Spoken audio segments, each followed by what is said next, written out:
ఈరోజు తెలంగాణ అసెంబ్లీలో ముఖ్యమంత్రి రేవంత్ రెడ్డి గారు మరికొందరు సభ్యులు మాట్లాడినటువంటి మాటలు అండ్ అల్లు అర్జున్ మీద చేసినటువంటి కమెంట్స్ తన క్యారెక్టర్ని అసాసినేట్ చేసే విధంగా వాళ్ళు మాట్లాడారు. వాటి మీద వివరణ ఇవ్వడం కోసం అని చెప్పి అల్లు అర్జున్ మీడియా సమావేశం పెట్టి మీడియా సమావేశంలో ఏం మాట్లాడారు అనే కథ పక్కన పెడితే తాను మీడియా సమావేశానికి వచ్చే టైం దగ్గర నుంచి వెళ్ళే అంతవరకు ఫుల్ ఎమోషనల్గా కనిపించారు. తీవ్రమైనటువంటి భావోద్వేగంలో ఆయన ఉన్నారు. చాలా స్పష్టంగా చాలా క్లియర్గా కనిపిస్తూ ఉంది. అండ్ అల్లు అర్జున్ ప్లేస్లో ఎవరున్నా కూడా అంతే భావోద్వేగానికి గురవుతారేమో, ఎందుకంటే అంత దారుణంగా ఆయన క్యారెక్టర్ని అసాసినేట్ చేస్తూ ఉంటే. సీరియస్లీ క్యారెక్టర్ అసాసినేషనే. అసలు ఆయన ర్యాలీగా వెళ్ళలేదు అన్నా కనుక వెళ్ళినారు అని బయట ఏదో ఏమంటారు తొక్కిసాడని కాదు, ఏమంటారు ఊపిరాడక తోసుకొని ఒక ఆమె చనిపోయింది అని అంటే చనిపోతే సినిమాకు మంచిదేలే అన్నారని, చనిపోయింది మీరు బయటకు వెళ్ళండి నేను వెళ్ళను సినిమా చూసే వెళ్తానని అన్నారు అని, అసలు కేర్లెస్గా ప్రవర్తించారని, దురుసుగా ప్రవర్తించారని, ఒక మనిషి చనిపోయిందన్నా పట్టించుకోకుండా వెళ్ళిపోయిండు అని చాలా దారుణంగా. నాకు తెలిసి ఎవరు అలాంటి పని చేయరండి. ఒక ఆ సర్ఫేస్లో ఒకరుండి ఒకరు ఏదో అట్లా చనిపోయారని చెప్పి తెలిస్తే చనిపోతే మంచిదేలే అని చెప్పి ఎవరైనా అంటారా? మనం దూరం నుంచి అనుకోవచ్చు, కానీ ప్రతి సెలబ్రిటీ కూడా బాధ్యతగానే ఉండాలనుకుంటారు. ప్రతి సెలబ్రిటీ కానీ వాళ్ళ కెరీర్ను నాశనం చేసుకోవాలని చెప్పి ఎవరేమనుకోరు. అధికారంలో ఉన్నాం కదా మనం, సో మనం అరెస్ట్ చేసాం, ఇంకొకటి చేసాం, మంది పై చేయి కాకుండా పోయింది, ఇలా అరెస్ట్ కాగానే ఇలా బయటకు వచ్చేసారు, ఓవరాల్గా మన మీద విమర్శలు వచ్చాయని చెప్పి దాన్ని కవర్ చేసుకోవాలని చెప్పి ఇంకొకరి క్యారెక్టర్ని అసాసినేట్ చేసేక మాట్లాడినట్లే అనిపించింది. కానీ వాళ్ళు చెప్పే మాటలు ఏవి కూడా అంత నమ్మశక్యంగా ఖచ్చితంగా అనిపించలేదు. అందులో అయితే నో డౌట్ ఎవరు అలా ప్రవర్తించరండి బాబు.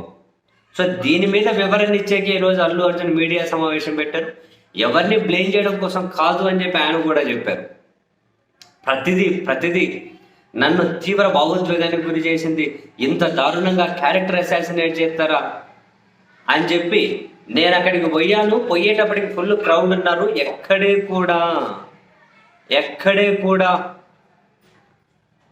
ఓపెన్ టాప్ జీప్ మీదకు రాలేదు, ఎక్కడే కనుక ర్యాలీ తీయలేదు, ఇంకొకటి తీయలేదు, ఎక్కడ ఏం తీయలేదు. అక్కడ థియేటర్ దగ్గరికి ఫుల్ జనాలు ఉన్నారు, నేను కారులోనే ఉన్నాను. బయటకు గనక ఏమంటారు చెయ్యి ఊపకపోతే వాళ్ళు జనాలు సర్దుకోరు, పక్కకు పోరు. అక్కడ ఉన్నటువంటి పోలీసులు, అక్కడ ఉన్నటువంటి బౌన్సర్లు సార్ ఒక్కసారి బయటకు వచ్చి చెయ్యిలా అనండి అన్నారు. ఏ సెలబ్రిటీ అయినా ఏ రాజకీయ నాయకుడైనా ఎవరైనా కనుక చెయ్యిలా అంటారు, అది థియేటర్ దగ్గరే. దాన్ని ర్యాలీ అంటారా? ఎందుకు ఇంత క్యారెక్టర్ అసాసినేట్ చేస్తారు? అక్కడికి వెళ్ళి పర్మిషన్ ఉంది లేదు అనేది ఎవరికి తెలుసు? అది పర్మిషన్ లేదు అంటే ఎందుకు వెళ్తాం? అండ్ పర్మిషన్ లేకుండా అక్కడ ఉన్న పోలీసులు ఎందుకు క్లియరెన్స్ ఇచ్చారు? నేను పోతూ ఉంటే నా వెహికల్ పోతుంటే వాళ్ళే పక్కకి ఎందుకు జరిపారు? ఎందుకు జనాలను జరిపారు? అప్పుడే సార్ మీకు పర్మిషన్ లేదు వెనక్కి వెళ్ళిపోయి అంటే వెళ్ళిపోతే వాళ్ళం కదా. Everything is fact. లోపల సినిమా హాల్లో కూర్చున్నాం, సినిమా చూస్తున్నాం, నా పిల్లలు ఉన్నారు, నా భార్య ఉన్నారు. ఆ తర్వాత మేనేజ్మెంట్ వచ్చింది కాసేపటికి, సార్ బయట ఫుల్ క్రౌడ్ ఉంది, సో మీరు వెళ్ళడమే మంచిది, లేకపోతే ఇంకా క్రౌడ్ ఫ్లో పెరిగిపోతుంది మీరు ఇక్కడికి వచ్చిందని తెలిస్తే అని అంటే, నేను నా పిల్లల్ని అక్కడ డిస్పెట్టేసి నేను ఇంటికి వచ్చాను, వాళ్ళు సినిమా చూస్తారని. బయట ఏమన్నా కనుక ఒక మహిళకు అలా జరిగిందంటే, నా కొడుకు వయసు ఉన్న పిల్లోడికి అలా జరిగింది అంటే, నా పిల్లలు వదిలిపెట్టి ఎందుకు వస్తాను నేను అక్కడ? ఎందుకు ఇంత క్యారెక్టర్ అసాసినేట్ చేస్తారు? నాకు రేపు మరుసటి రోజు ఉదయం తెలిసిన తర్వాత నేను వెళ్దాం అనుకున్నాను, కానీ ఎమోషనల్గా ఉంది, మీ మీద కేసు ఫైల్ చేస్తూ ఉన్నారు అని చెప్పి కేసు ఫైల్ అయిన తర్వాత వెళ్తే లీగల్ ఇష్యూస్ వస్తాయని మా లీగల్ వాళ్ళు చెబుతున్నారు. పక్కనే లాయర్ ఉన్నారు. ఇంత దారుణంగానా? 15 రోజులు ఇంత సినిమా పెద్ద సక్సెస్ అయింది, ఎక్కడికి పోయి ఏ విజయోత్సవాల్లో పాల్గొనట్లేదు, ఎక్కడ ఏ ఈవెంట్లో పాల్గొనట్లేదు, నా ఇంట్లో కూర్చున్నా, నేను ఇక్కడే కూర్చొని మదన పడుతూ ఉన్నా. అటువంటి వ్యక్తి మీద మళ్ళీ ఇలాంటి అలిగేషన్స్ అన్నీ వేస్తారా అని చెప్పి తన తీవ్ర భావోద్వేగానికి గురయ్యారు. ముమ్మాటికి నిజం, రాజకీయాల్లో ఉన్నాం, మనకు అధికారం ఉంది, మనం ఏం మాట్లాడినా కనుక చెల్లుబాటు అవుతుందని ఏది బుద్ధిపడితే అది మాట్లాడితే ఎట్లా కుదురుతుంది? లేదు. అల్లు అర్జున్ అట్లా మాట్లాడారు. లేదు నువ్వు వెళ్ళిపో అని అంటే ఏమంటారు చచ్చిపోతే మంచిదే అని చెప్పి అన్నారు. ఇటువంటివి ఏంటి? తీవ్రమైన అలిగేషన్స్ కాదు ఇది? ఎవరు ఆ సాక్ష్యాలు కావాలి కదా. నోటికి ఎదురుస్తుంది మాట్లాడి రాజకీయాల్లో ఉన్నాం అన్ని చెల్లుబాటు అవుతుందండి, ఎట్లా కుదురుతుందండి? ఎట్లా కుదురుతుంది ఎవరికైనా? ఇంకా సినిమా థియేటర్లు, బెనిఫిట్ షోలు, లేకుంటే ప్రీమియర్ టికెట్ ధరలు పెంచడం ఇదంతా సపరేట్ ఆస్పెక్ట్. ప్రభుత్వం అనుమతిస్తేనే పెంచారు కదా. ఎవడు అనుమతి ఇమ్మన్నారు?